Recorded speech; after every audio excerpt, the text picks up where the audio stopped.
Hey, boys and girls, now it's time for Talking Trash with Panda, co-hosted by Angry Sarge.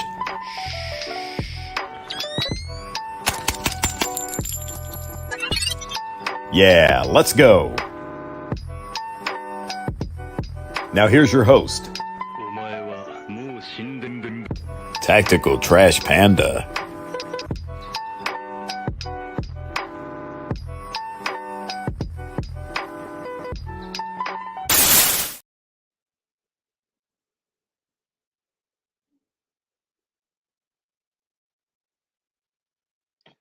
Welcome everybody to Talking Trash with Panda, episode 16. Today we have a special episode because we are going to be talking about TCCC. If you don't know what that stands for, it's up in the title. It's Tactical Combat Casualty Care. Yes, I had to look at that because I had a brain fart. It's Friday, been a long week, but I'm excited to have the show going on tonight. But before we get to that, just let's give a shout out to Freedom Crew University. Freedom Crew University is the one and only place where you can get step-by-step training on how to build your own firearm the correct way. We have some of the cleanest builds here with the best builders in the nation here to teach you. We also have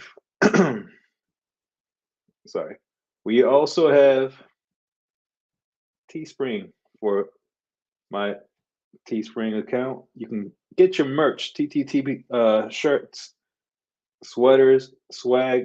Summertime's coming up. We have, but I'm there. I'm getting some stuff ready. But check it out. Show us some support. Any contribution will go back to our viewers. If you don't mind, hit that like button, guys. It'll help with the algorithms, and we love to see your support. Let's see who's in the chats tonight. We have Angry Sarge is here. We have Spectre Solutions. We have Caleb Savanity. We have Jen Champ Jr. Let's see if anybody else is here. I know it's still a little early and we did not promote as we usually do. Croak is in the house. Welcome. There we go. Benchies go boom. Guys, if you want to learn about printing, Benchies is one of our chief instructors at Freedom Crew University. Clean builds. Let's see. We have Donald R. I do not want to butcher your last name, brother. DeCiccio. I'm sorry. No, that's not it. But thank you for joining. We have Tech Money. How's it going, brother? We have Liberty. And for right now, that's it. Guys, go share this link right now with all your buddies so they can come join us. The information we are going to be talking about is very important that could be life-saving. That being said, let me bring in my co-host, Angry Sarge. Hey, Sarge, everybody. I'm sweating over here, man. It's so hot today, dude. man, this Hot weather and is humid. crazy. It's Yeah, been raining all day here. I mean, we were back and forth between rain and we don't know what Texas decides it wants to do, so we just do it. Yeah, that's how it is over here in the He said DMV. DeChico, Donald R. DeChico. Hey, The buddy, Chico. thanks for coming in. Thank you for breaking that down for me, the Chico. I will remember that for next time. Thank you, Donald. Sarge, do you have anything you want to announce before we get the show started? No, I mean, I'm pushing some content out slowly. I think week by week. I'm Thanks, Tech. Yes. Hold on. I got to pull it up because it's true. No one cared until I put on the mask, right? No, I mean, I'm pushing some content. I'm kind of behind because I've been working in a new position at my job, so I'm trying to learn and do all that stuff. So I'm trying to learn the balance, and it's really hard. So, but tonight I'm really excited for our guest. Um, I'm big about medical and everything that I can learn, especially in the jobs that I've done in my career fields. I've needed to apply some of those techniques, so it's definitely going to be a good show. I agree. I mean, even if you're just a normal CCW, Yeah, and you're not in the profession of saving lives, like this information can always come in very handy. You know, I always tell everybody, if you're gonna carry something that's gonna put holes into something, you should know how to plug those holes at least. yeah. I Yep. guess that being said, let's bring in our guest. Welcome, Cenas. How are you? Hey everybody. Yeah, Seamus. hey. Seamus, Hey. Seamus. So it's Seamus. Hi everybody. Seamus. How you guys doing? I guess a little bit about myself. One, Yes. I decided to do Definitely. this outside because it's gorgeous weather and I just had to have a drink and like I'm using every bit of the summer I can, Yeah. So anyway, my name is Seamus. I'm a physician assistant. So I enlisted in the Army back in 2003 as a combat medic, and then I went on to go be a rifle platoon medic and the 173rd Airborne Brigade at the time. I was overseas. I was in Afghanistan for OEF 6 and OEF 8 and OEF 10. I did Iraq with a forward surgical team and OEF 10 or OIF 10. I was a combat medic instructor for 3 years at Fort Sam Houston, Texas, where we trained about 6,000 combat medics every year. That's the home of medicine, right? Yeah, Home Army Medicine is a medical center of excellence. Yeah. So, Yep.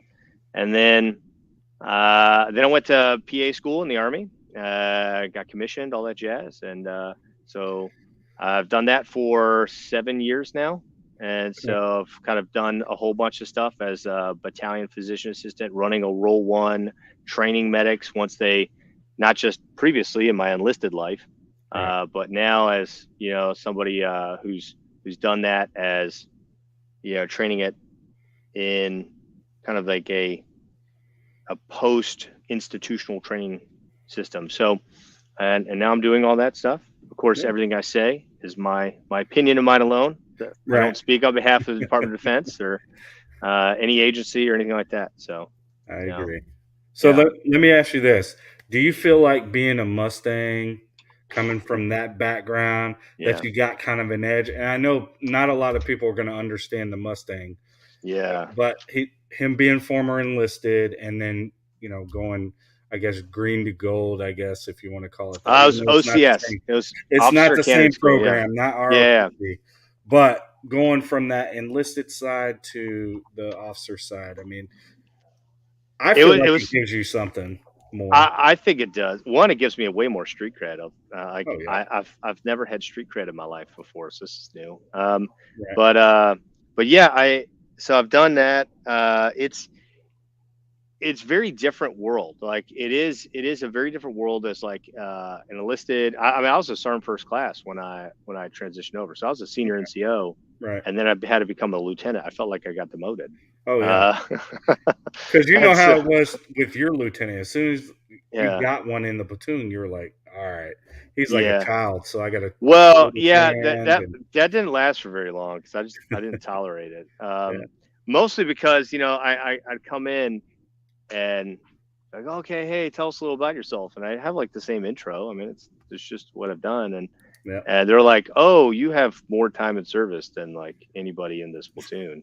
Right. And you've gone to combat more times and you've done more. And it's like, not that like I have some like grand storied, amazing career. It's just something I've done. I've enjoyed my time in the Army, and I'm gonna keep doing it till it's not fun anymore. But makes sense. Yeah, as long as it works for me and my family, I'm gonna keep doing. But yeah, so that's what I've done on the medical front and on the Army front and whatnot. So. But almost all of that has been from when I first joined the Army, where tourniquets were the last resort, right? Like that was my basic training, AIT, right? Like that. One of my AITs, I came in as a 91 whiskey, which was brand new. Like they had just done it. They just changed it. Yeah, from a 91 Bravo. Actually, I think when I first signed the contract when I was 17, in what was this, 2002? Yeah, like it was still a 91 Bravo, I think, on the contract. Maybe not. Yeah. But by the time I got there, it was a 91 whiskey. And so they had just started like combat trauma lanes as a concept. So where you had like a medic had to go through and basically certify on a notional mock casualty and the simulated injuries, and you had to like go through a combat. That was brand new. Like that was brand new. Like the instructors and drill sergeant stuff, that was like a new concept for them. Tourniquets were, I kid you not, my combat trauma lane, the tourniquet was a cravat, and they said, go out and find a stick. And I'm like, but they already had like a cycle or two that had picked the forest clean of sticks. So there was no sticks. You know, I had some like little reed that I found that like, didn't work. And I did a lot of push-ups. Like, so. That's hilarious. I remember those days. I mean, not on that, obviously, but like just some of the stupid stuff that they would make you do. And it's like, why are we doing this? And then you just get the dog piss smoked out of you, you know? Good times. It just happens. So yeah, that's awesome, man. There we go. Vet tech, health inspector. Yeah, look at that. Vet techs are, so I'm going to say this, vet techs are a little bit of an unsung hero. I didn't know this. Do you know they're responsible for like all the food that gets inspected for like the defects and all the food that kind of goes into the MREs and everything? I had no idea. So I ran across a veterinarian guy and we just got to chit-chatting, and I was like, Army vet. And I was like, what is it that you do here? And like, he's like, started telling me, I was like, I had no idea. Hey, my hair's all fucked up. There we go. That's all good. You're good. All right, so you know you're gonna see some of the guys in here just popping up in the comments. I don't think they know yet. No, that's fine. Let's see. All right, what do we got first? I think we got some questions for you. We're trying to make your life difficult. Maybe we already do what I can. We already got the first question out the way without even having to ask. That's awesome. Okay. I just jumped right in and I'll tell you about myself. No, that's awesome. Well, perfect. But Seamus, can you provide a brief overview of TCCC and its purpose? Yeah, so a little background, right? So you guys have probably heard of the movie Black Hawk Down. It's Operation Gothic Serpent. And it was 1993 in Mogadishu, Somalia. And so Black Hawk Down, I think they had like 70 something wounded, 18 dead. Terrible. We've all seen the movie, I'm sure. And so there was kind of like this big after action report. There was a lot of questions about like, could these people have survived? What could they have done better? You know, medical stuff on the ground. Tons of lessons learned that came out of that, right? Yep. In a way, if you kind of rewind and think, that was really kind of our first counterinsurgency kind of fight. We didn't realize GWAT was on the horizon. So anyway, Special Operations Command people, they kind of did their stuff where they looked at everything, and them and the Uniformed Services University, which is like the DoD's med school, they took that on and did tons of analysis on it, looked at all the stats and everything, came out with basically the top three, and we later added a fourth a couple years later, but I'll just give you all four. The top 4 preventable causes of death on the battlefield. Understand I say preventable. Like if you get an RPG to the chest, I'm not going to be able. No tourniquet's going to fix that. You know, so but it's like if you're injured and you could survive, but you just have, you have to, whatever medical interventions have to get done to do that. So what preventable causes of death do we have that we can actually save people? They came out with 4, right? Massive hemorrhage, it doesn't necessarily say extremity hemorrhage, but just massive hemorrhage. All right. Tension pneumothorax, which is kind of a sucking chest wound in the chest. Airway obstruction, so something problem with the airway, and then finally hypothermia. That's what we added later. Those are the 4 leading causes of death. And so basically, once they had established those preventable causes of death on the battlefield, they could then retroactively go back to, okay, what interventions can we do to address each one of these things? And by doing that very kind of systematic, programmed way of doing it, they then came back and said, all right, we now have built out tactical combat casualty care in so much as like what interventions they want to do. Then they said, well, okay, we can't just have good medicine, but bad tactics. Right. You have to have both, right? Because doing the right thing at the wrong time on the battlefield will get yourself killed. So we need to do the right thing at the right time. We need to do good medicine and good tactics. So then they kind of broke down tactical combat casualty care into like 3 phases. Those 3 phases are the initial phase, which you would call care under fire. So imagine you're walking along, right? Use like a very military example. Is you're in an ambush, right? This also applies for law enforcement. Well, right? You've been ambushed. There's certainly been a lot of cases of that in the news lately. Yeah, right? I was ambushed. Yeah, I'm sure it was a bad day, right? Like, and so you get ambushed, right? That's your proverbial X, right? That's your point of injury. Someone that's injured there. Well, one, stay in the fight, right? Like, you know, because, you know, if you stop to put on a tourniquet and they're shot in the head 2 seconds later, you what's the point, right? So stay in the fight, win the gunfight is usually some of the best medicine. Like, you know, one of the best medicine on the battlefield, you'll hear people say is fire superiority. Because you got to win the fight. And then they have that as care under fire. And then once, let's say you've either achieved not just fire superiority, but you've secured the scene in like a law enforcement case, you've dealt with the threat, or maybe you've been able to pull that person or that person self-evacuated to maybe a different building or across the road or on the other side of a hill or something like that, where the bullets are not actively getting at you. You have gained some time and space and some semblance of safety. Even if it's somewhat temporary, you now have that, right? So that is called tactical field care phase, right? So care under fire, not good. Tactical field care, a little bit more time, a little bit more safety. You can do more stuff. And then finally, the tactical evacuation phase, which is the TAC evac. That's where you're actually getting the person out. So they wanted to break down what care you do when you do it based on these phases. So that right there is the basic outline of what TCCC is. And it fits in to go after those 4 leading causes of death in those 3 phases. Right. So that in a nutshell is TCCC and kind of what its purpose is. Okay. I mean, that's a very good the breakdown on that is just insane. I can tell you, having sat through that class, I would have rather heard that little bit of short spiel that you gave versus the full drawn out PowerPoint that's like, I've given that PowerPoint many times, that exact one.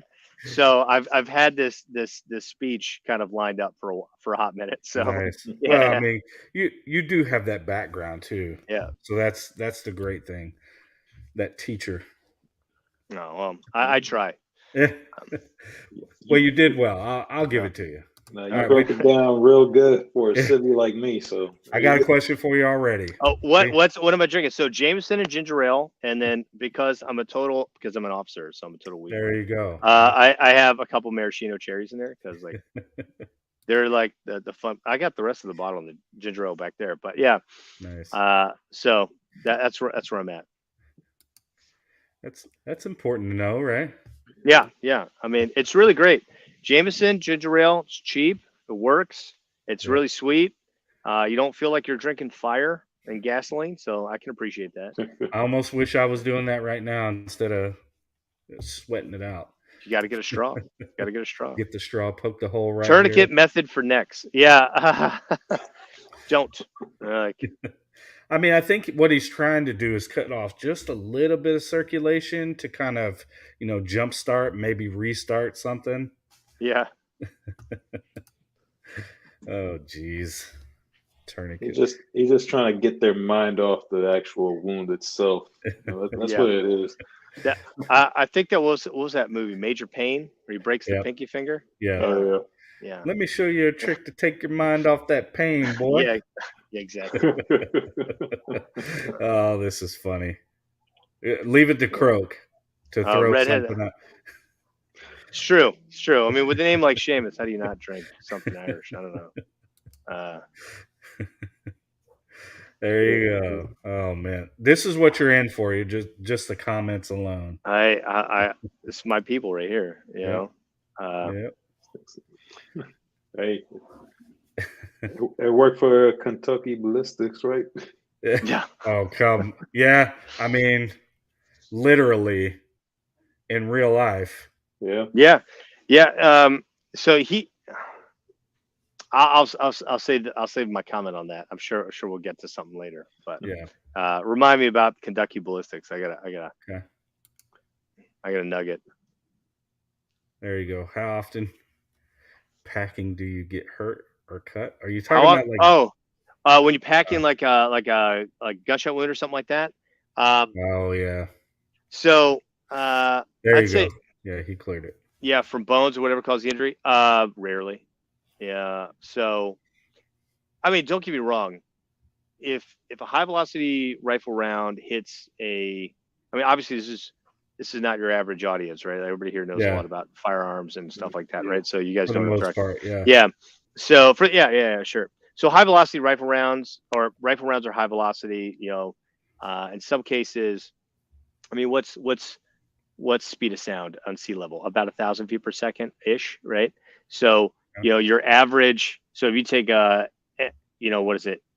XM 193, 55 grain out of a 20-inch barrel, that's 3,300 feet per second. Yep. So that's Mach 3. Right?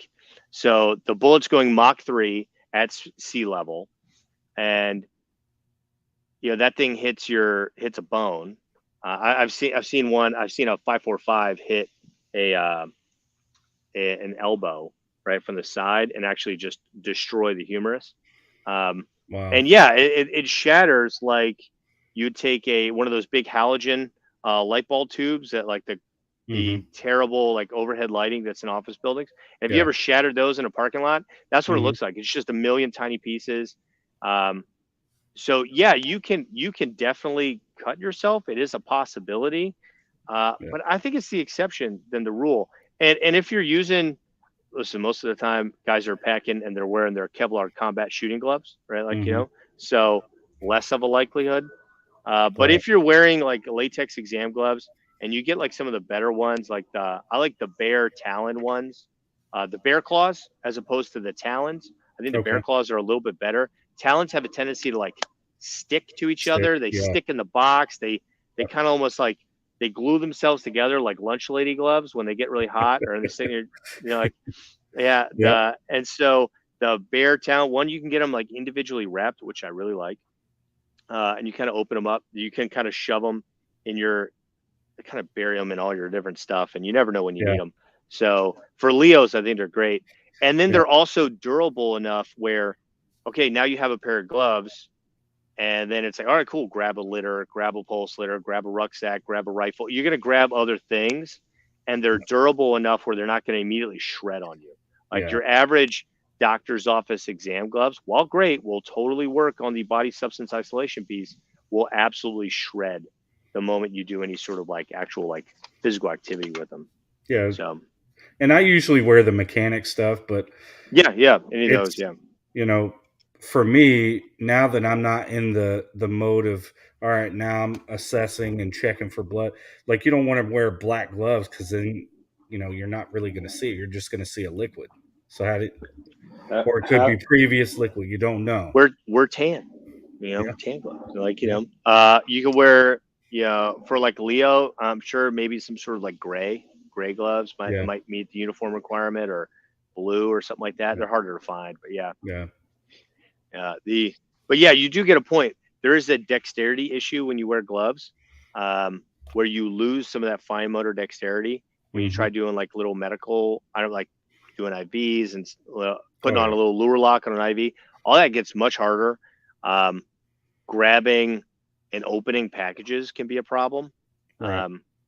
But the inverse can be true. Not wearing gloves could mean that your hands are wet and sweaty or covered in blood. And now all that plastic wrapping is just slip and sliding all over your hands. So I've had it both ways. The bare talon gloves or something like that, some of those latex gloves, you can even find them on Amazon. Some of the different gloves, they have texturing on each of the digits. That is like a newer thing the last couple of years. That's what I go for. I mean, the mechanics ones that I have, the latex, are like that. Yeah, they're set up. Those are great. Oh, that's what you meant by mechanics. Yeah. I thought you meant the mechanics, no, like not heavy the duty real work glove. No. Yeah, okay. The actual latex. Those would be fine. Yeah. Yeah. I didn't even realize mechanics made latex. You can get them in AutoZone.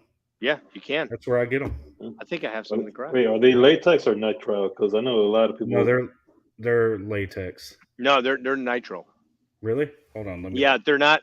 They're not going to be. They're nitrile. Yeah, they say latex free because of latex allergies. Yeah. Sorry, they're like right here. But that's what I mean when I say latex gloves. That's what I'm talking about. Yeah. I'm not meaning actual latex. Yeah. Yeah. I got you. I know we've got questions just popping up. Sure. I'm going to try to get them out as much as we can because I want to make sure that the people get their questions answered. So this is one. How do you try to pack the wound through the entrance if there is an exit?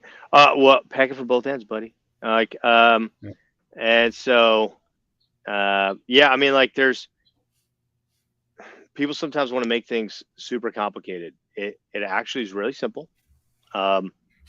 You have a long bone, a big bone, right? Transits, right? Like your arm. Okay. You have an artery. Artery pumps blood away from the heart. Veins pump blood towards the heart, right? So away from the heart. So what you want to do is you want to pack down towards the bone and up towards the heart. That's generally the direction you want to find it. And kind of go and air. Now, high velocity wounds or shrapnel wounds get really kind of dicey where things spread out. Actually, I just listened to, if anybody's very interested, there's another podcast out there. If anybody in here is a medical professional and you really want to nerd out, the Prolonged Field Care podcast, they also have a YouTube channel. The guy who runs it, I don't know him personally or anything like that, but he does, I think he's like Air Force PJs guy. I could be wrong. And he runs their like recertification program where Air Force PJs come back every couple of years to recert for like a month or so. Yeah. And so he does a lot of interviews with a lot of folks that are really big into prolonged field care, TCCC, you name it. He just had an interview with a medic from Ukraine yesterday. Wow. Like this, I watched this at like straight from the battlefield type guy. Yeah, which is and good. One of the things that he related, and this also is an experience I share from Afghanistan, Iraq, is like blast injuries, massive trauma, yes. And it's very difficult to find where stuff is. You see this sometimes in the civilian world when you have like industrial accidents, or really, like really major car crashes. Sometimes major car, really bad. But you'll see like big chunks of stuff fly off, and tissue move different. Things can get a little dicey when you go to pack that, but you just basically, it's about packing and packing every little nook and cranny you possibly can. So when it comes to two different angles, back to the question, you don't have to pack both at the same time. That's going to be probably really hard to do if it's you yourself.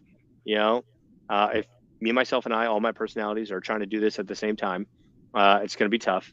So pack one side, then the other. Try to keep packing deep to the bone and up towards the heart. Combat gauze, and hope for the best. Tourniquet if you can, but if you can't. And that leads to our next question. What's the best tourniquet to carry? Obviously they say the same with the gun, like the one you have, right? I would pick any of the COTC tourniquets. Don't care which one, whatever floats your boat, whatever works best for you. Just get really good at that one. As a general rule of thumb, you should have 2 tourniquets. One should be for training. One should be for game time. It's kind of the same as like, you use 2 different types of bullets typically. Nobody's shooting like hollow point, like, spear, like, what is it, like all the different spear, like Leo ammo and crap like that. You're not shooting that for training. That might be a qual ammo. You might actually have to do your formal qual with it, but like, you're not just gonna be like, hey man, it's Saturday, I'm gonna go burn 1,000 rounds. No. Like, you're not doing that with with ammo prices. What is that even per round? Like, so my Rangers that I carry are, I think they're about $38 a box. For 20? No, for 50. Oh, well, that okay. I mean, that's less horrible, but but still, like, when you can get 115s for 25, 28 cents a round. I mean, and so you try to find a good, I mean, any gun guy will tell you try to find a good training ammo that approximates your duty ammo or your whatever your game time carry ammo is, right? Mm-hmm. Try to find something that's close, right? I mean, you're not this is a pistol we're talking about here. It's not a precision bolt gun, right? Like, like minute a man probably totally works, right? Like, the gun is usually more accurate than all of us. Right? Like, so, all right, fine. Get something reasonably appropriate. That's fine. The same goes for a tourniquet, right? Like, you need to have a training tourniquet. Just take a rattle can. If all you got is 2 black cat tourniquets, take a rattle can, just clackety clack clack, spray that thing blue or pink or purple. I don't care. But like, just a little spritz on that thing so it's a training tourniquet. And then from then on, it has been bequeathed a training tourniquet and train that, And so I'm sure we can talk later about like how to go about setting up a training schedule or whatever. But like, well, I mean, like, even me, and I always get, because I work for an agency that they're just a little bit different, but I'm the guy that gets looked at and they're like, why are you carrying 3 TQs? You have 1 on your belt and then 1 in each cargo pocket. Why? I said, multiple VIMs. I may need it. You may need it. Yeah. You're not carrying 1. I mean, it's like, why? It's like, well, if you saw what I saw and did what I did, you'd know why. Like, I mean, it's like not to try to flex hard on somebody, but it's like, there's a reason. Like, this is some serious scar tissue that was well earned. So and I mean, I actually got a life-saving award for saving a dude's life because he decided he was going to be dumb and put his arm through a plate glass, and I was there before the medics, so I TQ'd him and stopped the bleeding and stabilized him prior to EMS arriving. So once they arrived, they took him straight back into surgery. They were like, we've never seen a TQ applied like that before from somebody who's not medical. And I said, well, I've done it a couple times. Yeah. Well, I mean, that's the benefit of having like ex-military in the law enforcement.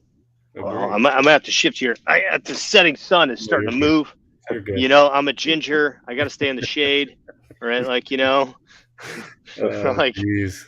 Yeah, I can't let the sun get me. I'm half day walker. Yeah. So, Sarge, I got a question for you now that you bring that up. So how many is it required now for LEO to carry a tourniquet, or is it it's still not required? But is it the smart thing to do? Yeah. Well, most definitely.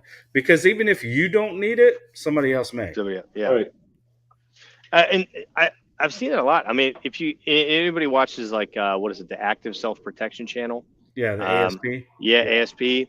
I think they got something like 4,000 use of force videos on their channel, and so tons of lessons learned out of there. Right. Got to give some classes too. I would actually really be interested to sit and pick his brain a bunch. But yeah, I mean, he has, I think, a whole thing about people like law enforcement shooting a guy and then rushing to actually like render aid. Yeah. I did with mine. Yeah. I think especially when you realize like, well, why are you shooting the guy? I don't know. It's some like teenage kid that wants suicide by cop or something. Yeah. And you're like, this dude needs all the help he can get. And he's just doing something really stupid. And that is going to be very final here in a minute, and this kid needs help, but unfortunately you got to shoot him first to get there, unless he kills someone else. Yeah. And I mean, I think everything varies too, but coming from a background where you have to separate, especially for people like me, you have to separate that you're not overseas. Rules of engagement are different. You don't just shoot, you finish them off. Yeah. You know, if you're still in that gunfight, you finish it and it's done. And most of the time, they're not coming back from that gunfight. No, whereas over here, when you do it, you got to still try to protect life as well. It's one of those things you shoot till the threat is over, and if he's no longer a threat and he needs help, I mean, you got to provide aid. If you don't, then you're looking at being charged. You know, so yeah, we don't need any more of that. No, it's definitely different. So. We got a lot of questions. Like just from the audience, not just us. Yeah, it's crazy. Yeah, I'm looking over here. I'm trying to see what's popping wondering, up. Should we go with our questions and mix in audience questions, or I'd say we do. We can do one and one. I mean, unless it's like this one. This one was talking about rat and cat. So. Oh, I'm not a fan of the rat tourniquet. I hate it. I hate it undeniably.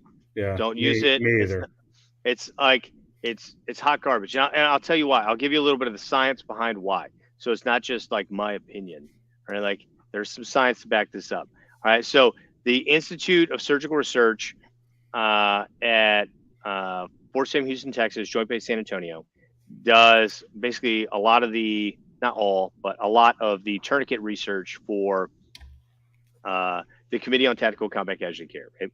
And so one of the things that they identified was width, right? Like tourniquet width matters, right? So if you look at things like I think it's like the SAM XT tourniquet or the TMT tourniquet by, I think it's like Safeguard Medical. Actually, I got a couple of that. I had a couple of the reps come out and talk to us. Great guys, by the way.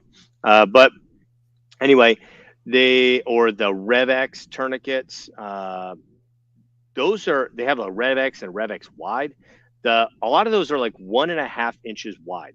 The CAT tourniquet, while about 1.5 inches wide, it has a 1 inch internal band inside that actually does the compression on how it's manufactured.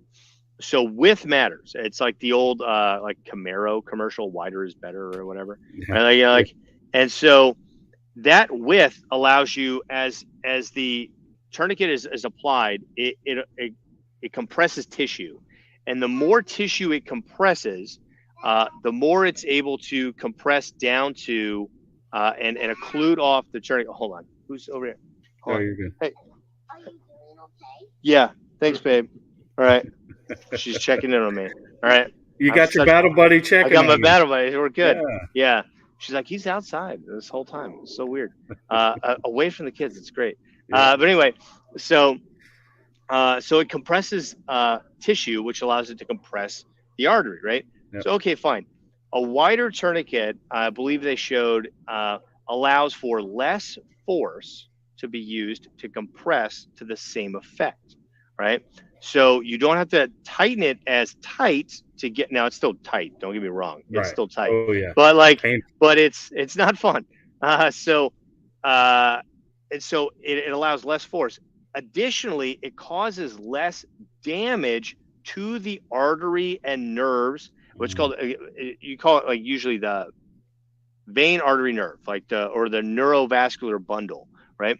So in every artery, you usually have a vein that's right next to it and a nerve that runs along it, right? And so those structures run together throughout the whole body. So if you, let's say, use 550 cord or an electrical cord, in fact, fun fact, there was a Boy Scout, Eagle Scout that used an electrical cord from a lamp during the Columbine shooting. And while effective, it worked, it saved a life, but that's not exactly plan A. That's not what I would go out with. So by using the RATS tourniquet, if you look at the RATS tourniquet, it's literally a bungee cord that's like 1/4 of an inch a third of an inch wide that you have to wrap and wrap and wrap and wrap. Mm-hmm. And you may or may not, depending on how good you are, how much you train, and then what you did that day in that stress moment, stretch it out more than 1.5 inches.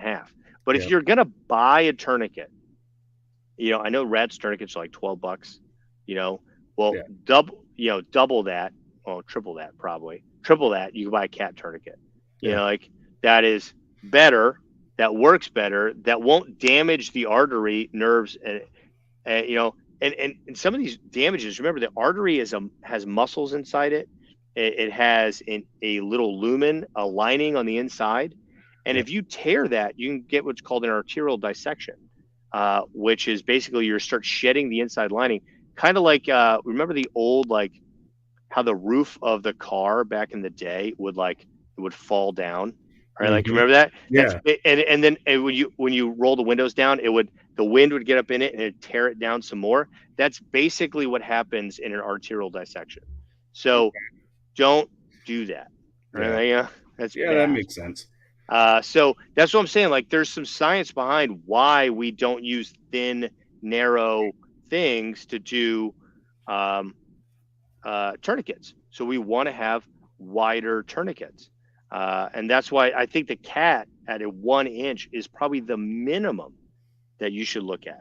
Right. And so everything else being wider is usually a little bit better. If you ever get an ACL replacement in the OR, there's a lot of people who had ACL or knee surgery and stuff. They put a tourniquet on you in the OR. That tourniquet is 6 inches in width, right? And it's a pneumatic tourniquet. It inflates.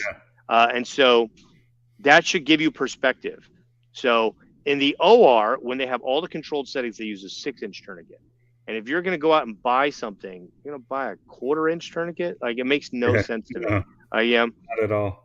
So maybe that helps color some of the information. So yeah, I mean, to me that made sense, and it's kind of weird, I seen the whole snake staff systems, and that's kind of got me peaked as far as that I think is a 1 inch. That I think is an actual 1 inch. So it's still like the minimum. I think there needs to be some additional science, because I'm a science evidence-based guy. Mm-hmm. If we can get some evidence-based behind it, it's a cool design. I like it. It's small. It's unique. It fits that kind of like the micro 9mm version of a tourniquet. I'm down. Like, I just want evidence before I trust my life to it. Well, that's exactly why I wouldn't carry it. I mean, I want to know beforehand. Mm-hmm. I know cats work. I know it. I've used them. I've seen it in the field. I get it. So it's definitely an option I'd love to have, because I can't imagine how much easier it would be to have that on my belt versus this big honking cat tourniquet in its little TQ holder. Yeah. So, if you want a tourniquet that works better on kids, I got a little bunch of minions, right? And that works for small arms or dogs. I would look at, there you go. I would look at the SWAT T. Yeah. That's the one I would look at. Now, I have some of those. It's basically a big piece of elastic, but it's wide.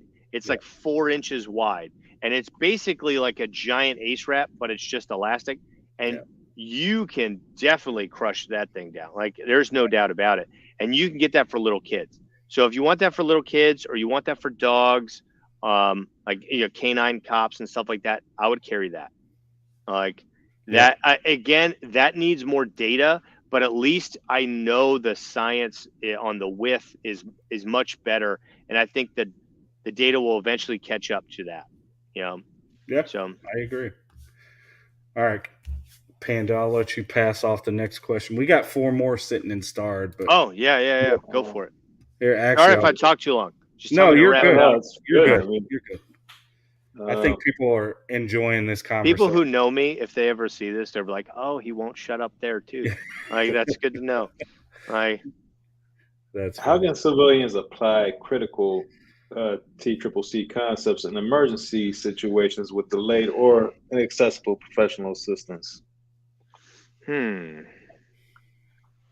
right, so I talked about the different 3 phases of care, right? So care under fire, tactical field care, tactical evacuation, right? The care under fire is about treating those life threats now, right? So 3 phases of TCCC. Okay, so 3 phases. I got a Spectre Solutions there. There's 3 phases, right? Phase 1, care under fire. That's where you're immediately being shot at. You're directly under enemy fire. It's defined. I actually wrote this down. It says the very limited care that is provided while the casualty and the provider are under effective enemy fire. So you are directly being shot at. Not somebody shooting in your neighborhood. Somebody shooting at you, right? Yep. Tactical field care is defined as it is performed on the battlefield, but not under effective enemy fire. So you're still in a battlefield tactical environment. And then tactical evacuation care is rendered during transport off the battlefield on the way to more definitive care. Definitive have its own definition, but I won't get into it here. Right. So that's care under fire, tactical field care, and tactical evacuation. Those are the 3. So what do you do when you're under direct enemy fire? The answer is treat all the immediate life threats. And by all the immediate life threats, there's really only one you need to treat right now. You will die within a minute or so of, blood loss.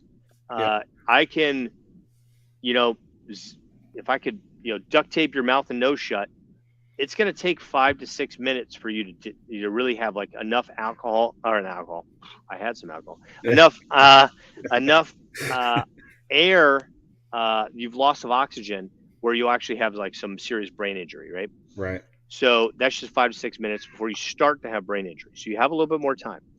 And then if you talk about, some of their smaller bleeding wound and stuff could take you much, much longer. And so we're talking about time. What's going to kill you first?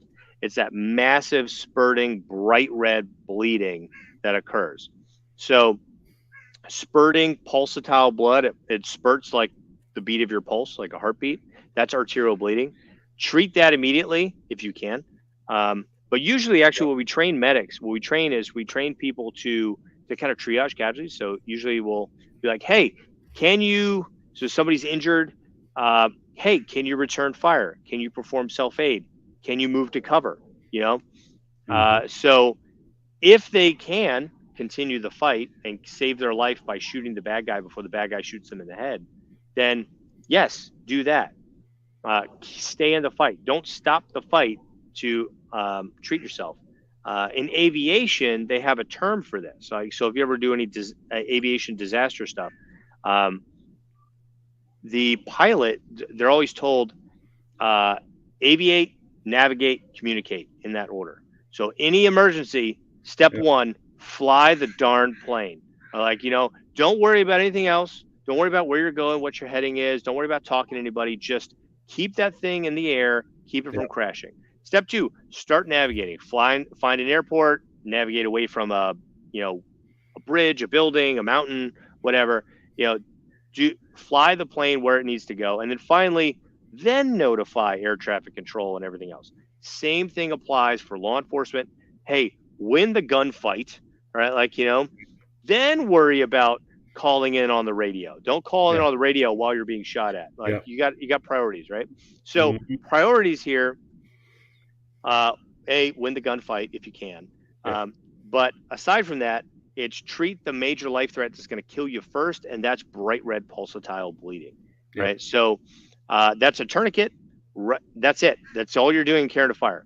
Once you get to a place where, like maybe inside a building where you got cover, behind a big wall, something like that, then and only then do you start addressing any of the other problems. Oh, you got a broken leg, you got intestines hanging out, you got anything else, then you can address that stuff, not beforehand. So I wouldn't waste any time with that. So once you're in tactical field care, then you go through everything else. When you go through everything else, that's the March algorithm. That's massive hemorrhage, airway, respirations, circulation, and hypothermia in that order. It's a nice way of thinking about it. You're going to march to success, right? March to victory, right? In this case, you start with those bright red pulsatile bleeding, check the person's airway, check to see if they're breathing okay. Those are 2 different things, right? Airway is the tube. Is the tube mashed and enclosed because they broke their jaw or something like that? Versus their lungs, they have a gunshot wound in the lung. Gunshot wound in the lungs is not an airway issue. The tube works just fine, but they're not breathing okay. Right. In this case, we say respirations, which if you're a real medical nerd, you're talking about cellular respiration potentially, and but I'm not going to get into that. And then, you get into the circulation. In circulation, you're going to do like your minor bandage stuff for your lacerations and stuff that aren't like bright red squirting blood. You're also going to do what's called PPTF.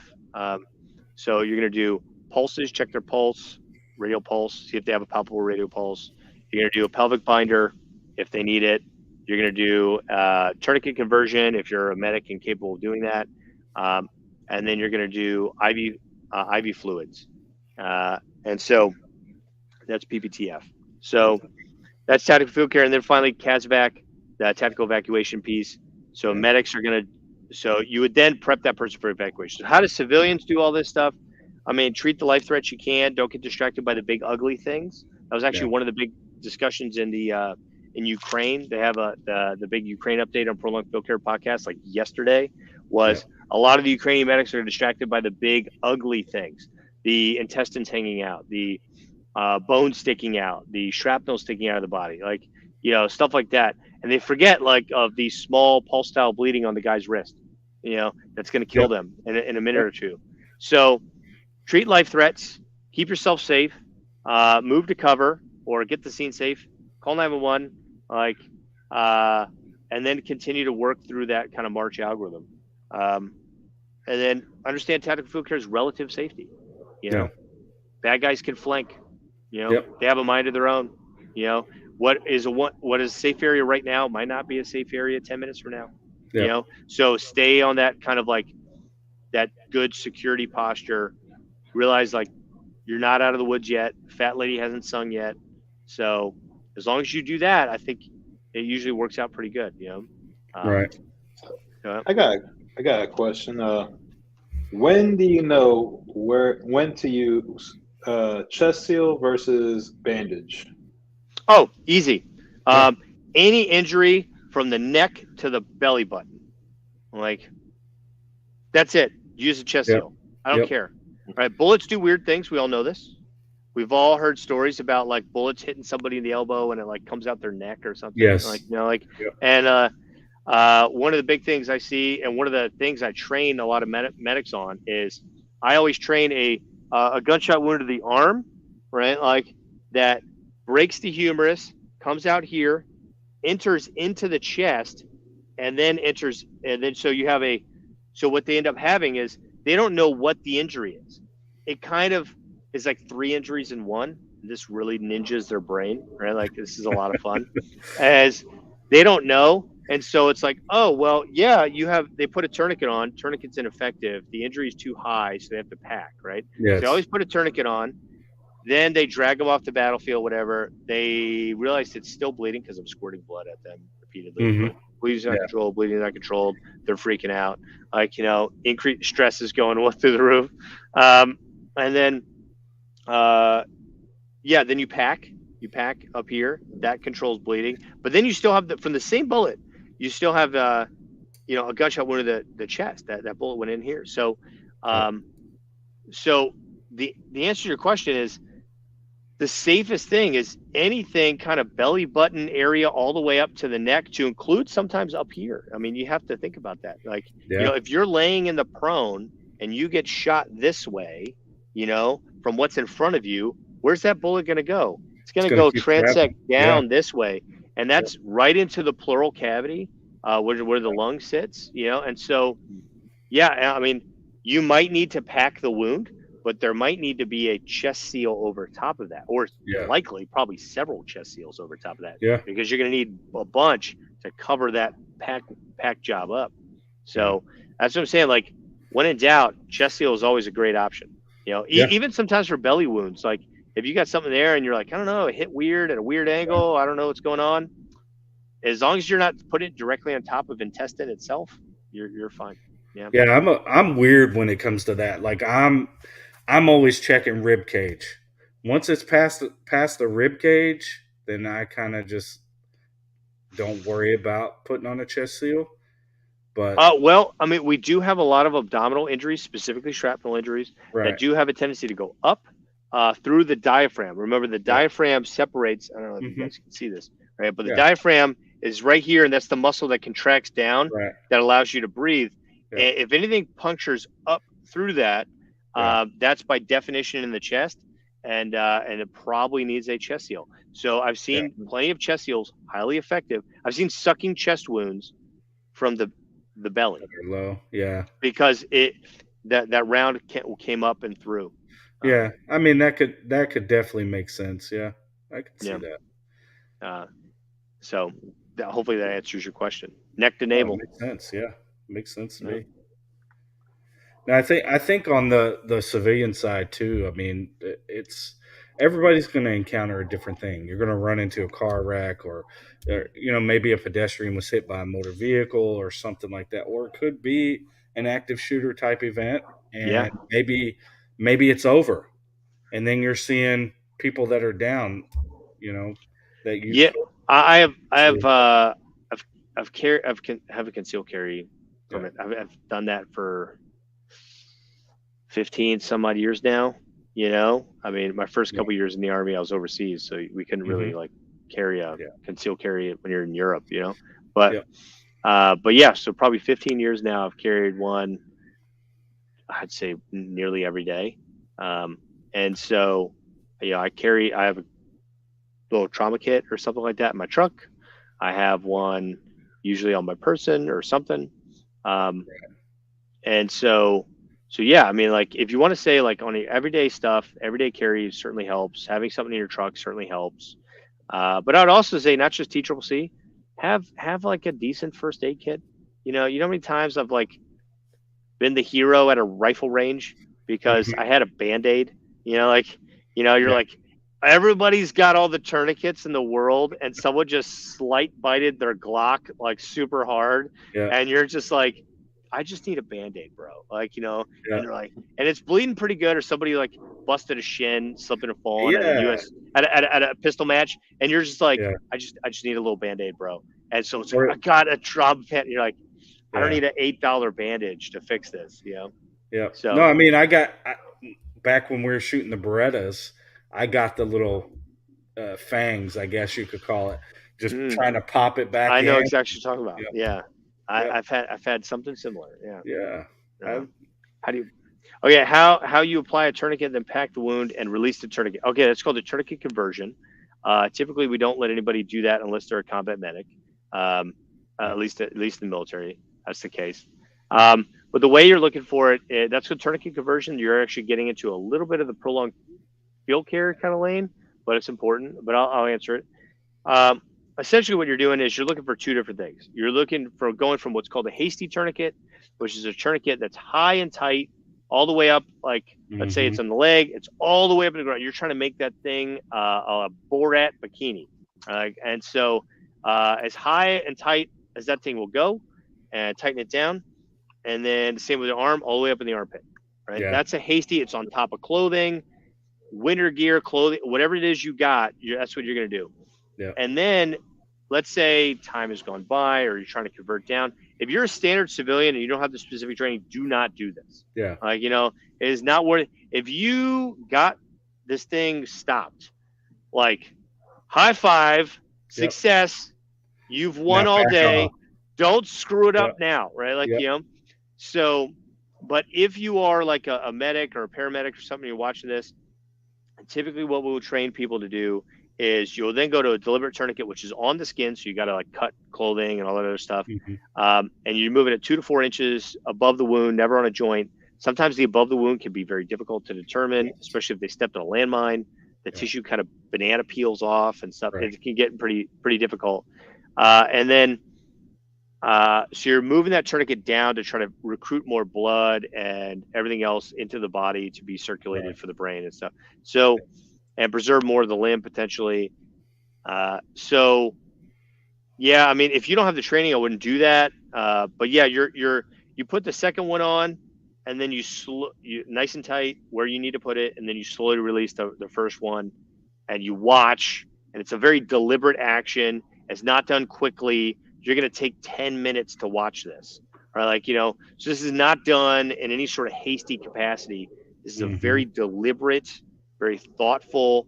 You're going to watch this happen because you're waiting for that second tourniquet to fail. Because if that second tourniquet fails, you need to be able to retighten that first tourniquet immediately.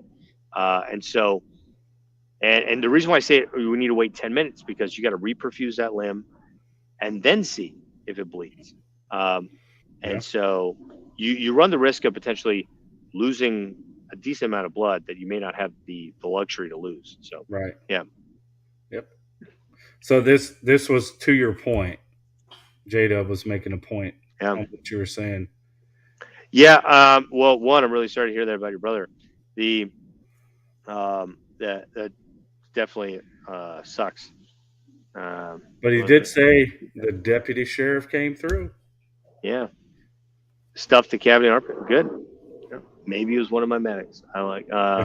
Maybe. Probably not. But but yeah. I mean, that's a pretty common occurrence. Like that occurred in a lot of places. So. Yeah.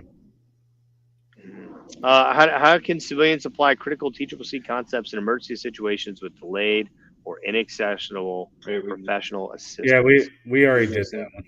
Okay. Yeah. Yeah, that's a preview. I'm gonna drop one of these questions in so we can get Spectre squared away. Yeah.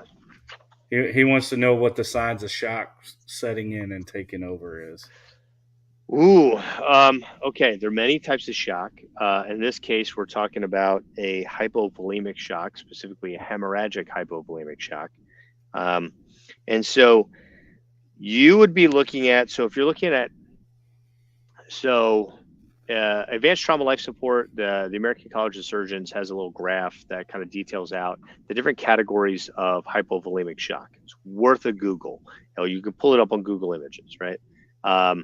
Anyway, so in different categories, you have class 1, class 2, 3, and 4, right? Class 1, if memory serves, is somewhere between 0 and 750 milliliters of blood loss. Class 2, 750 to 1500 milliliters. Class 3, 15 to like 2500. Class 4, over 2500 milliliters. Understand you only have 6 liters of blood at most really in your body, right? So you're in class 2 hemorrhagic shock. I mean, the takeaway of all this shenanigans is you're in class 2 hemorrhagic shock before you see any change in blood pressure. So that means you've lost likely up to at least, I think it's like at least about 1,000, a whole liter of blood.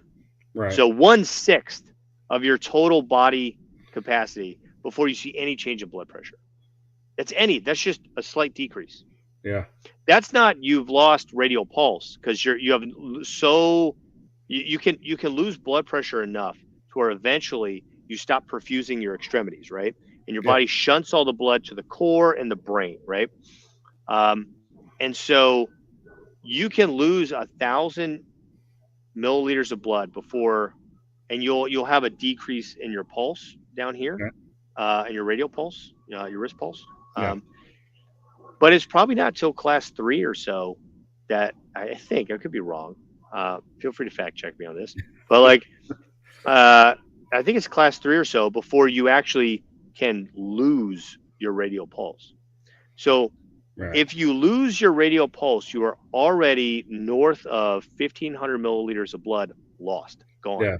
You got the red stuff, it's on the floor, right? Yeah. Or it's in a body cavity where it's not doing any good. Like if it's in your lung cavity or pooled around your intestines, it's not helping. So, so that's where you're starting to see it. It's also in class 2 that you start to see a change in respiratory rate. So they'll breathe a little bit faster. Their heart rate will kick up. Now, heart rate's kind of different because like if someone was shooting at you, you're scared. Like everybody's scared. So your heart rate's already probably up. So that's somewhat of a false sign, right? Because you could have your heart rate be up and not have been wounded. So yeah. You're not going to see anything until you're about at least about 1,000 milliliters of blood. And for kids and stuff like that, like they don't have 1,000, right? So it's going to be a little less for them, obviously, because they're kids as opposed to adults. But yeah. I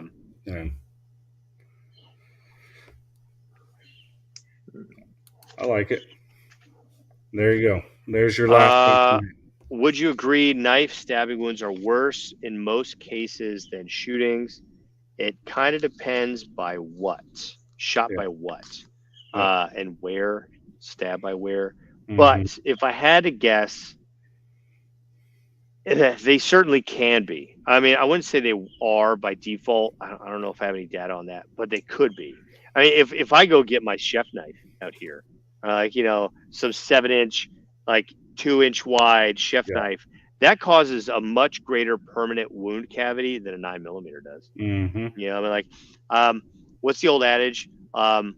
With rifles and shotguns, you die right there. With pistols, you run away and die somewhere else. Yeah. Like, you know, Yeah. because in pistols, you just poke holes in someone until they eventually leak enough red stuff that their body just shuts down and die. The heart stops pumping because there's nothing left to pump. Exactly. So they poke holes in you and eventually you die, unless they like hit something important like the computer, or they shut down like the, you know, they hit the spine, and you know. Yeah. So unless it's that, right? Knives don't tend to penetrate the skull unless you're really committed, you know, like, and Yes. so yeah.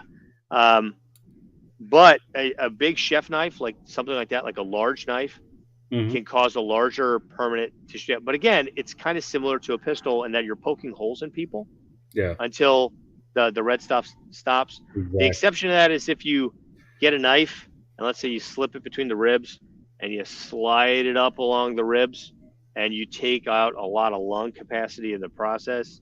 Yeah. Now you're actually like transecting organs, or do the same with a heart as opposed to just poking a hole. So they can certainly be worse. Yeah. I mean, we did kill people with knives and swords for a very long time. So Yes, we did. yeah. So yeah, they're very dangerous. Anybody pulls a knife on you, like it's game on. There's no doubt about it. It's bad news bears.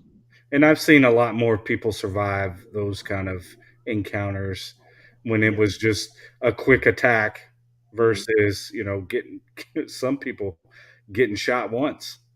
Yeah. Could be an ender, you know? So, yeah. All right. What else we got, Panda? I know we got our regular questions.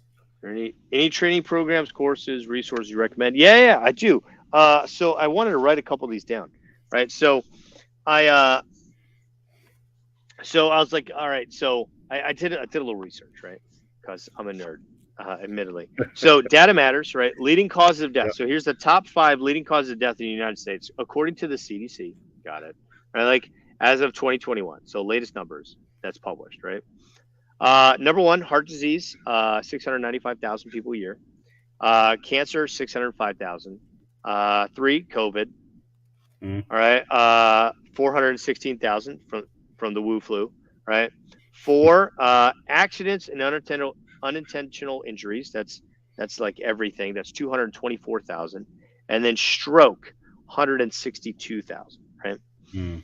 So what can you kind of prevent in that? Right. Really? What the people we're talking about, heart disease, like CPR class, really important. Like a lot of your like basic CPR first aid classes talk about like stroke, right? Like stroke's 162,000. Like my father-in-law passed away from a stroke. That's really sad, you know. And then accidents. So we're talking TCCC type stuff, maybe, right? Like, you know, 224,000. So there's some data, right, to put for it. So we all probably have a family member, right, that has some semblance of high blood pressure, on a cholesterol med, on something like that, right? Like maybe some of the people watching are on this, right? Yep. You know, or they have like AFib. AFib can potentially lead to stroke, you know, and so they might be on some sort of, you know, anticoagulant medication for that. So, I mean, first things first, just like we would say, what gun would you buy first if you had no gun at all? Yeah, well, probably stats wise, buy a concealed carry gun and conceal carry every day. Yeah. Don't buy your zombie apocalypse gun, you know, like, because you're more likely to use your concealed carry gun tomorrow than you are your zombie apocalypse gun, right? Yeah. So which medical thing are you more likely to use tomorrow? Probably a CPR first aid. Yeah. You know, your loved one has a heart attack or starts to slur their speech, and you're like, man, is this a stroke or not? Like, you know, and then of course, you know, obviously TCCC stuff like first aid. You know, a Yeah. Most injuries are first aid type injuries. They're not like you need a tourniquet. So a CPR first aid class offered by the Red Cross. I kind of looked this up. Red Cross offers CPR class, an AED class, basic lifesaver CPR for healthcare professionals. If you want to learn how to use a bag valve mask and a few other things, pretty good class. Yeah. They offer babysitting and childcare, swimming, water safety, lifeguarding. So like stuff you can get your kids to do. Like, like I got 2 little girls, right? Like, yeah, I mean, like, they're going to get a babysitter class when they're old enough. Like, they're going to probably do swimming and lifeguarding, right? Like all those are basic things, right? That pay dividends, Right. American Heart Association offers family and friends CPR. They have an entire Heart Saver series, all on CPR, first aid, and opioid stuff, which if you live anywhere around a major city these days, I'm not so much worried about you like Narcaning all the local addicts, but like if you have to help somebody in a car accident and then you realize the reason they got in a car accident was they were high as a kite and you now touch them, all right? Yeah. Like, you might have to Narcan yourself. Yeah. Or your friend or another bystander or something like that. And then, of course, the good old-fashioned Stop the Bleed course. That's run by the American College of Surgeons, the Committee on Tactical Combat Casualty Care. Almost all of these courses, not all, but almost all of these courses are like $50 or less. Yeah. And you could do the old PSYOP, right? Like with your wife. You'd be like, honey, hello. It's like, it's not a gun for me. It's like a gun for the family. It's like, hey, it's not really a class for me. I'm going to take me and our teenage kids, or our daughter needs to get a babysitting thing. So I'll go with her, and, because why not? Right. Like, and, I will get a CPR thing, or we'll do lifeguarding, or like the more little nuggets of medical stuff you use, the more they pop up. So I think I looked at some of the stuff. Some of these classes are like $42, like, and they're offered at like the local community college or like whatever, like $42, $50, $35, why not? Those are cheap. That's dirt cheap. In the gun world, that's dirt cheap. And so when you talk about the TCCC classes, I can't necessarily vouch for any particular like TCCC training company or anything like that. Yeah. I know we've used Raven Medical, which is out in North Carolina, and then Ragged Edge Solutions out there. We've used a bunch of, but there's a ton around everybody, right? Like, are they using up-to-date TCCC guidelines? You can Google this or deploymedicine.com. You can get the latest ones. If they're using outdated stuff, maybe not the best guy to go to, right? Maybe not where you want to throw your money at. Some guys like, I was in the Army 15 years ago. I haven't updated any of my clinical practice since. Probably not the best. Yeah. If you're going to use your hard-earned dollar, use it at some places it'd be good. But then again, if you've never put on a tourniquet before, Stop the Bleed class is great. They teach you tourniquets. They teach you how to pack a wound. They give them to churches. They give them to schools. They give them to teachers, law enforcement, government institutions. You name it. It's cheap, if not free. So. Yeah, I'd go to all those places. Yeah. Yeah. There you go. Okay, it says, do you have already addressed a good EDC med kit to carry? Man, there's so many good ones out there. I know, like Dark Angel's good, Live the Creed. I mean, there's so many. Let me see. Combat Medical Solutions makes some, but they use some different medical items that most people are probably not familiar with. The Focus Research has some pretty good ones. I use their stuff. They have some really cool. The containers are pretty cool. Yeah. They even have some like IFAKs that are shaped like SAPI plates. Yeah, that's you can slide up in their stuff. I'm not the biggest fan of that, to be honest with you, because when I want an IFAK, I want it now. And most plate carriers, when you put that plate in there, that bad boy's in there, and so it doesn't work quite as well, right? Like getting it out. That said, they do have some that are zippers. So like we've looked at them for like shoving in a like fresh whole blood draw kit or something like that, which they have one in there for that, but that's a little bit beyond the scope of this Yeah. group, but yeah. So yeah, there's a ton of places out there you can get them if they're covering the 4 leading causes of death: massive hemorrhage, so some sort of tourniquet, some sort of packing of like combat gauze or Celox Rapid or something like that. They have something for attention pneumothorax. You guys need to get training, so you need a chest seal, number one.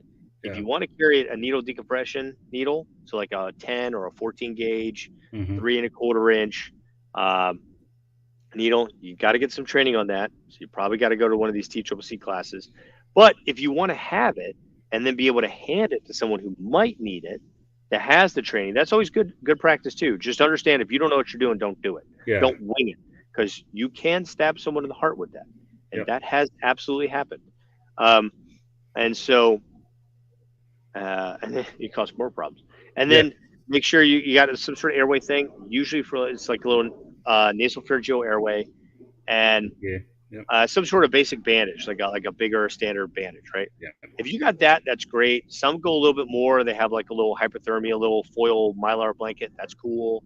I usually have that in like a second line thing, like a backpack or something with something a little bit beefier. If you have like you guys know what I'm talking about, like the first line gear, second line gear, third line gear. Yeah. Like, so me, I don't think everybody else knows. I mean, but I come from that background. Yeah. So like first line gear, I have a kit, and then I have a bag kit, and Yeah. So let's say you're wearing your full kit, right? So like first line gear would be like your battle belt, right? Yeah. Like I'm not ditching my battle belt. I'm gonna ditch my armor, and I'm gonna like E&E run the old fashioned like bravely run away, right? Like like, and so I'll have my battle belt, which will have like my pistol on it, a rifle mag, a pistol mag, my little first aid kit, a multi-tool maybe, like the little stuff I need where I can fight from this. I can fight from it. I can maybe that's what my minimal I have walking around, and then the fight kicks off, and I don't have my plate gear. I might have to fight to my plate gear, because you got to live in this environment. For most cops, it's a duty belt, right? And so for most like civilians that are just walking around, that could just be your concealed carry, and then a fanny pack of stuff. Like that's great. That's like first line gear. That's awesome, right? Like and so I would have something to treat the 4, maybe not hypothermia right away, because a lot of times you can try to improvise some of that, and so or get them into a truck and warm it if it's winter time. Get them off the cold ground, that sort of thing. Like, so you might be able to have to improvise, but just recognize you're making the conscious decision to improvise, and then have that as far as your first line gear. And your second line gear, which might be a backpack, a truck bag, your kit, whatever it is you go get or have to fight to, that you'd have like a bigger first aid kit to maybe double up what you currently have. If you need so that's where I'd have my bigger trauma dressings. I'd have extra chest seals, extra packing gauze. I'd have all the extra stuff right there. And then I'd have something for, whatever, right? Decompression needles. If I can't fit them in my first line gear, I put them in second line gear, that sort of thing. So, and then third line gear would be like, home kit or something else along those lines. Yeah. And see, I always carry a mini blowout in my first line. My second line on my vest is going to be more, right? Maybe one more tourniquet, maybe a decomp, and then some more pack and some other stuff, right? Some more chest seals and stuff like that. And then my third line would be my pack. So I'd have another bigger set to branch off that. And that's just, I guess, what I was used to carrying, because I didn't know any better. But I thought, okay, if I have more stuff, if they need it, it can escalate up. Yeah, no, that makes sense. And usually, especially if you're heading back to a vehicle and that vehicle is your evacuation vehicle, then it's kind of also by default, you're following that like prolonged field care ruck, truck, house, plane. So you're starting at your ruck, you move into a truck, and you move back to your house where you have like more stuff. In this case, like house meaning like mission support site or something. And then the plane, your evacuation vehicle, up and out. So I mean, anything along those lines. But from a civilian perspective, I would say again, whatever it is you're carrying, have something on you that you could use. I mean, obviously, to stop the major, like stop the bleed is literally the number one thing. They made a course titled "Stop the Bleed." So if you had to pick the number one is by far and away stopping major bleeding. And so a tourniquet with something to pack, and that's all. You know, if you got to go minimal, like summertime, I'm out enjoying a little bit of the weather. I'm wearing shorts. I'm probably not like all tacticaled out. No. Yeah, that might be something I can kind of tuck in, tuck in my pants, or have a little fanny pack. Fanny packs are coming back, boys. Like, you know, you got to get them. You know. Yep. Sling bag in my case. Yeah, sling bag that works. Yeah. I carry a blowout plus my firearm in there. Yeah, yeah. I mean, all the cool kids are doing it. Yeah. I just wear cargo shorts. yeah. Cargo short. Just the bulkiest cargo short pants. Yeah. Like, nice. Yeah, he's just got a pocket dedicated to only medical, and then the other side is just like snacks and treats for the raccoons and stuff. You know, I got a couple minions. It's been a while since I've been in the movie theater, but like when I go to the movie theater, I have a fanny pack, and it is full of trauma stuff. And I've had people like ask me like, "Hey, what's in that?" Like the security guards and stuff from time to time, and I'm like, I just be like, "It's my insulin and like insulin pump," and they're like, "Oh, okay," and they're just like, "Oh, I don't want to touch that. This seems important," and I'm like, "Oh, whatever, guy." Like you can even go on Amazon. I think you can find like little patches that say like Diabetes Association or whatever like that. You know, put something like that on there. Like it's social engineering. It's camouflage. People leave you alone. Put a little first aid put a little Red Cross sticker on there, like a little thing that says like American Society Red Cross. You can get that when you like support them with a few bucks. They do good work. Throw a few bucks at them, like people leave you alone, like yeah. It's a blended in. This comment. Oh my god. Cool. I'm sorry, it's my friend. I like it. He had to say something. Weird. Good. It's pretty rad. That also works. This guy. All right, what else we got, Panda? I'm sorry. We're trying to move along now. I feel like we've kind of gone over some of this with some of the other ones. Okay. Yeah, I'm trying to make sure. But you definitely brought us a lot of good information. We did. Yeah, you did. Ton of good information. I mean, we sort of went over this already. I had to show it. Sorry. Nice. All right. Sorry. Some of the essential gear you kind of already went over all that. Yeah. Essentials. So let's go to this one. How can civilians practice? We kind of went over that too, actually. Well, okay. So I wanted to mention a schedule, right? Yeah, so this is where I think a lot of times in the gun community we get a little sidetracked. Right? Like we get sidetracked. You know, leave it to my nerdy brain to do this. I totally admit it's a nerd thing, right? But you got to build a training schedule. You know, I mean, you just got to like. So I got some stuff coming up, right? Like my life, I'm kind of changing. I've had some big kind of shifts and pivots in my life, right? And so I have like this summer for the next couple months, I'm going to have the weekends kind of free. And so, which is like pretty awesome for me. And so that's going to be my opportunity to take advantage of some USPSA matches. And some like U.S. Steel, whatever matches on like weekends. And so it's like, okay, cool. I'm going to like dial in some of my pistol stuff, right? Like, that's going to be for about 2 months. And then what am I doing after that? Right. Like, and so building out a dedicated training schedule, if you don't have a gun and if you're new and whatever, most people would probably say like, if you wanted to say a training schedule for a concealed carry, like, I'll equate medical to this. This is why I tell you this. Is, hey, like I said, you're going to buy your concealed carry gun, not your zombie apocalypse gun, right? That's probably the first thing you need to buy because you're going to carry that every day. Use that, practice that once a week. Do a few minutes of dry fire, drawing from a holster, that sort of basic stuff. Every month, you're trying to hit a big ticket item of like going to the range, shooting. The goal is in 6 months, you go to your first pistol match. I don't care what flavor of pistol match, just some sort of pistol match where you're using that firearm. Don't wait a year till you do that. Do that 6 months in, because the amount of improvement you'll make on that first match will be more than the 6 months of prep work. You're just spending 6 months to make sure you're safe at that match, right? And then you do a couple pistol matches. In a year, you'll be awesome. So think about the same thing in like a medical perspective, right? Like, okay, cool. Maybe the first thing I do is get a basic first aid kit, for the house. I get some get all my prescription meds in order. Get like the children's Tylenol, children's Motrin, that's sort of basic things, right? All the tummy meds, okay, fine.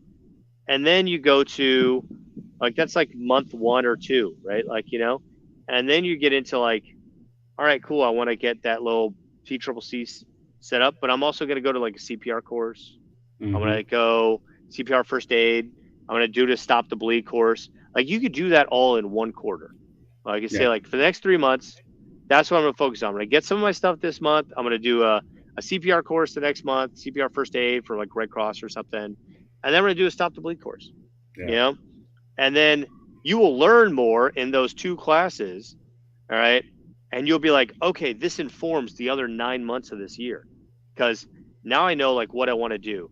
And then you can, hey, this month I'm going to look at deployedmedicine.com and I'm going to watch a bunch of those videos. I'm going to read the guidelines. I'm going to do that this month. That's how I'm going to prep.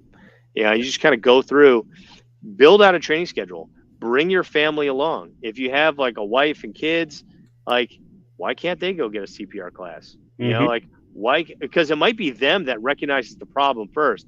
Hey, so-and-so, little Billy's choking, how dumb are you going to feel? You spend $1,000 on some tactical whiz-bang course and all the combat trauma stuff in the world, and your, nephew chokes to death next week at a barbecue, you're right. How dumb are you going to feel? You're like, I spent all this time and money and effort on medical stuff, and the little things that happen every day in America, I missed, so get the basics. It's not about and you don't think people don't choke in combat, by the way? First of all, people choke on blood and vomit and everything else. Yeah. But have you ever tried to eat an MRE? Do people not hurt themselves and get boo-boos and twist an ankle and do all these? Absolutely. Combat is a contact sport. So think of all the sports-related injuries you could ever think of, from football and wrestling and you name it. All that stuff happens. All the wilderness stuff, all the bugs, all the things that can sting you and bite you, that happens too. And if the great zombie apocalypse happens, right, and some of us have to get off the couch for the first time, and we need to use these guns and run from zombies or whatever this nonsense scenario, Red Dawn, Chinese invade, whatever, then there's going to be some heart attacks, bro. Some are not going to make it. The first time somebody has to dig a fighting position and puts himself in cardiac arrest, you probably need to know. So I'm just saying. Oh, but staying alive. Okay, that's a great point. I will update you. The American Heart Association says greater than 100 beats per minute.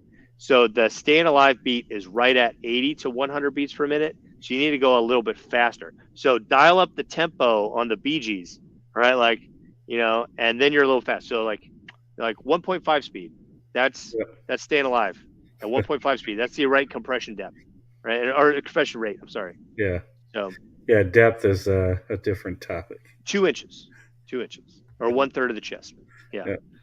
I had to get certified, CPR certified for my job about a year ago, but I need to go back and just re-update myself. It's great point. I would bring this in. So, if you can get your job paid for it, even better. Why not? Most jobs require some sort of safety guy, all hazard certification dude, hazmat guy, they need some sort of first aid, something, right? Mm-hmm. And oftentimes if you're in a big company or a corporation or a warehouse or something, if you're that guy, you're the one that tells the boss what the requirements are, and then they tell you, okay, go fill those requirements so we can check the block. So if OSHA comes by, they leave us alone, right? Like, so you could usually talk to them and be like, listen, like this is the class, but like we should really do this one to make the OSHA guy happy. Cool. Like, whatever, leave me alone. Right.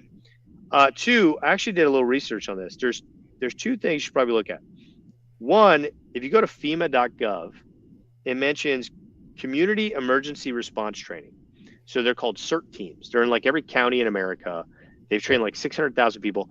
Most of these classes are done for free there. So community emergency response training, FEMA.gov, you can sign up, you get some cool training, and we talk about emergencies, right? Yeah. Like in this sort of like prepper, Second Amendment kind of preparedness world, right? Right. Do you want the local church lunch lady, the one in charge of the CERT team, because she's the only one that wants to volunteer?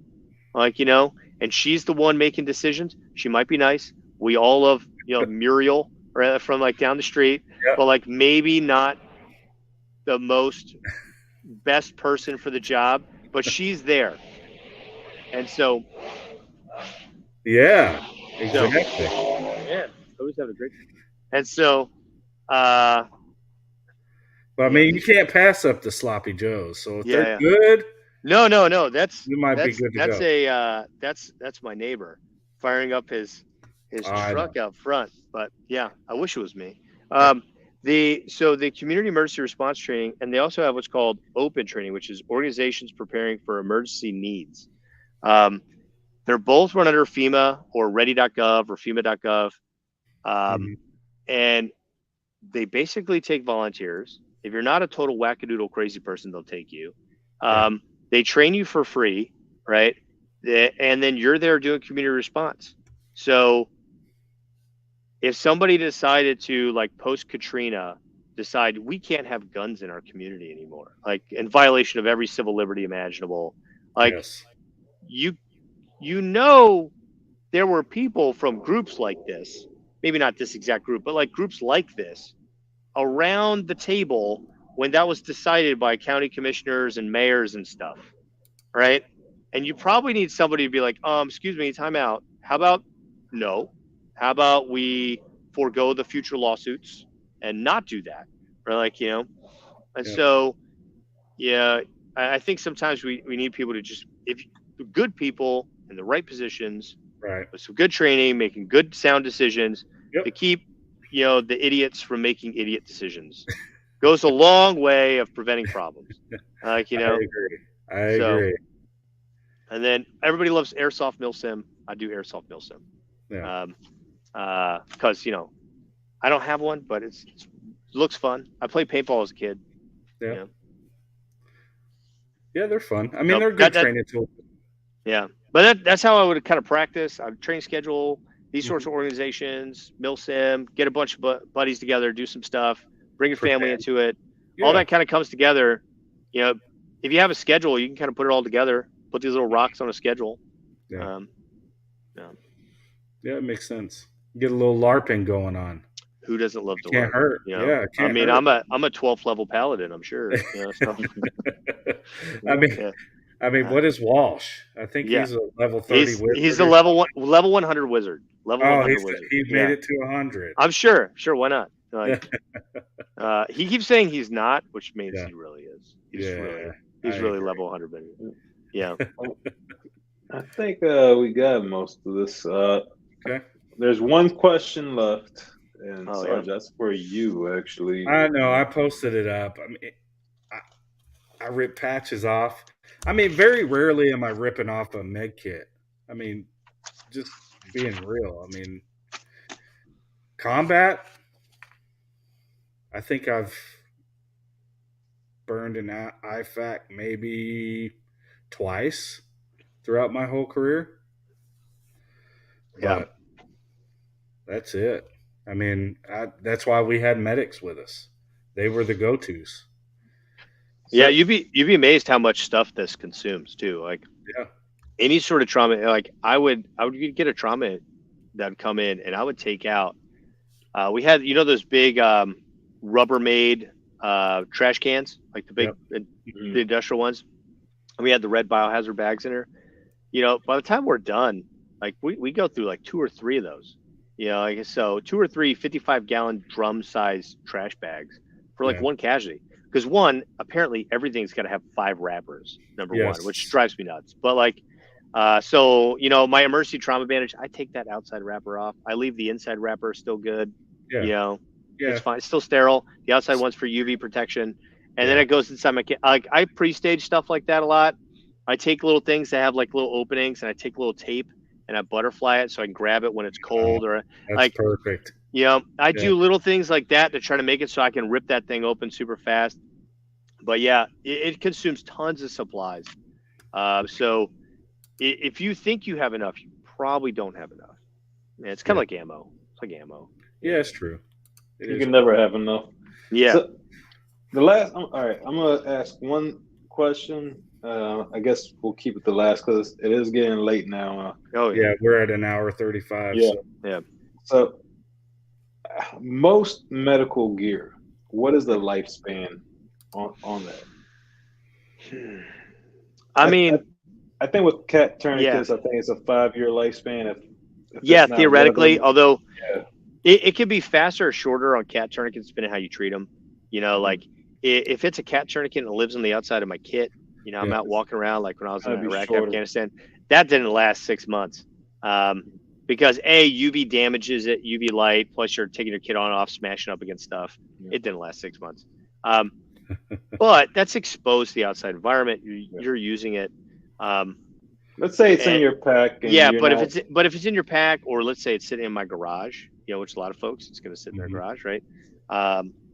You know, that tourniquet itself, I mean, it technically has life expectancy, but like it really don't. It's plastic, it's nylon. Like, what's the life expectancy of your pistol pouch? So, I mean, I would say probably the better part of 10 years, realistically, as long as it's still functional and it's good. I mean, it's in good condition. You didn't decide to stack ammo cans directly on top of the thing, and now it's all smushed and whatever. But like, and then as far as like combat gauze and stuff, most combat gauze I think is 4 years, maybe 5 for combat gauze. When you buy it, usually in most places, you'll usually get better part of 3 years out of it before it expires.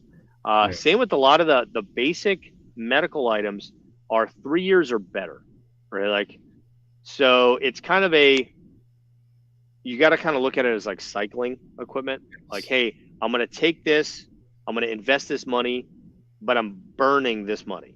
This money is probably going to burn, but I'm investing this. It's good for 3 years. It is an insurance policy.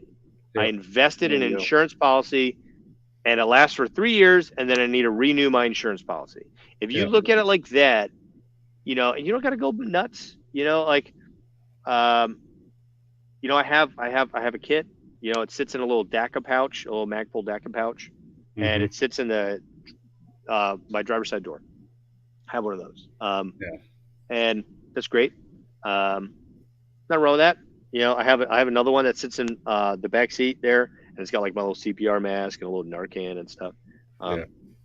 Okay, cool. You know, again, these all have life expectancies. I'm gonna burn them. You know, but I'm betting 3 years. You know, at a minimum. Some of these go 4, some go 5. Depends on the piece of a kit. But most is you can generally guarantee 36 months. When you buy them. And I mean, I would say I'm pretty lucky. My wife works in the medical field, so if I need something, I just say, hey, look, I need some chest seals. They're out, and she'll go grab me some that are, you know, close to their expiration date, so I can just keep swapping them out. You know, maybe get a year out of it or something like that, or any other thing that. Yeah. Here's the other thing. It's always good, like, inspect your equipment, inspect your items, right? Nobody wants to use rusty, corroded ammo, even if you bought it last week, right? Like, you know, it's just like, I don't want to put this in my gun. Like, you know, this will go kaboom in the wrong way. But you might want to look at things like having, you know, inspect your items so that if you see that it's opening up and delaminating or anything else like that, regardless of the expiration date, you can even get rid of it. But likewise, you know, if it looks great, like looks brand new, I'd kind of tuck that in the back. Mhm. Like I wouldn't throw that out. I'd just kind of hold on to that. Yeah. Hold on for another year or two. Yeah. So I agree. it wouldn't be my primary go-to. I'd still get a new one to replace it, but yeah, Yeah, I but wouldn't if necessarily you automatically get rid of it. yeah, but if you really needed it and it was that time and it's like, oh, well, it's expired by, we'll say, a year, and then all of a sudden you really need it Yeah, because you've burned through the other ones and now you got to plug something, you're going to use it. You're just gonna, okay, well, it doesn't look terrible. It looks like just run it, yeah, exactly. I think that was. Does anybody else have any? I don't have any questions popped up. No? If you got something, say it now before we sign off. We'll give him like a 2-minute deal. Of course, now my neighbor decides to mow his lawn. Yeah. Well, perfect Where's your timing. battle buddy? You got your battle buddy. Oh, my battle buddy's back. Hey, Yeah. sweetheart, we're good. Go outside. Just a minute. Oh my God, she's hilarious. Yeah. All right. All right. All right. Let's see.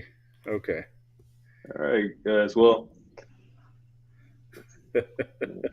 Zero training. Daughter thinks daddy is playing doctor, so it's game for her. Yeah, it's about. There's so much medical stuff in this house; it's ridiculous. I have random things that so they occasionally come across like little popsicle sticks or a little otoscope or whatever. Last thing I'll say, like I guess medical stuff to buy. Oh, how many Band-Aids should I carry in my? How many boo-boos do you get a day? That's I don't know. Like it's always good to have a little boo-boo pouch. So hey, listen. Rule number one is you get close to 40. Remember, never trust a fart. And so life lessons. If you're gonna have a plate carrier and you're gonna carry this stuff, one, toilet paper or like wet wipes, like little individual, like that's got to be in the plate carrier. Like step one, before you put your first mag in there. Let's prep for real life. Napkin pouch. Yeah, a napkin pouch, like your MRE spoon. Mm-hmm. Priorities, people. Priorities, right? And the other thing I'd say is, have a couple Band-Aids, like 2, 3. You get like the little pill baggies or something like that. Just slide them in there, zip them up. A little bit of the little Bassett Trace and little things. Like you're out LARPing hard, doing whatever LARPing things you do. And you get like Glock slight bite or whatever. Okay, fine. Just throw it on there. You don't need imagine you're bleeding and it's like, man, I need to cover this with something. I literally have nothing but my $8, $12 trauma bandage that I bought. Is that really the time to burn your trauma bandage for something dumb? Especially if you're on a budget, probably not. A yearly budget, a more tax med oriented. I mean, it depends on how rich your blood is, buddy. Most of these things you could probably get for about $150 to $200 for a fully outkitted, fully stocked, all the really good stuff. I bought the Blue Force Gear stuff's pretty good. They could buy their pouch, all their stuff in it. I like Combat Medical Solutions if you like their stuff. North American Rescue Products, they make great stuff. Those are generally where I stick. H&H makes good stuff. Yeah. Combat Medical and H&H are both owned by Safeguard, so they own all that. Also, they make the emergency trauma bandages. They also own that, whatever company that is. Makes the Israeli bandage or whatever they. So, all the same. So, but yeah, I mean, like, you can invest as much. It's like guns, man. Like, what's your yearly gun budget? What are you doing? What. The one thing I would say on a couple of these things, I think I wrote one thing down here, just hadn't really mentioned. Oh yeah, online resources, deploymedicine.com, FEMA.gov. If you haven't been to deploymedicine.com, you really need to look at it. It's got all the videos, it's got all the TCCC guidelines, tons of short little 5-minute videos on how to use this piece of equipment, how to use that piece of equipment, right from the Department of the Defense Health Agency. That is the standard of care in my book, and anybody can get it, and they have their own little app, on your phone. So, So yeah, I'm asking our backstage if we had that link in our stuff. So if you're listening back there, do we have that link in our show? Just let me know. Here, I got the link. Okay. backstage does great work. Yes. Very good work. Yeah. He's the reason why we're still running and we haven't like flew off the edge of the earth. Yeah. So yeah, I guess we can hold on.